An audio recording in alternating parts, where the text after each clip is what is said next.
Hi everyone, this is David from Benchmark. Today I'm going to be showing you how to subtract one 3D object from another one using MicroSurvey's MSCAD.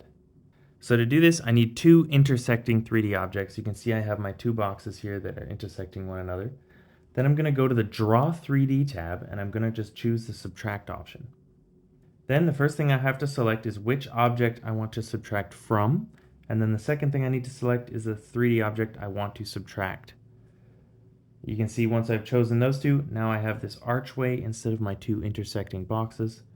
Really easy, super simple to use. That's all for today's video. If you found this video helpful, give it a thumbs up. Subscribe to our channel to see what we have coming down the line, and if you have an idea of what you'd like to see next in these videos, leave it in a comment down below. If you have any questions, feel free to give us a call at 1-888-286-3204 or visit us online at www.bench-mark.ca. Thanks for watching. Have a great day.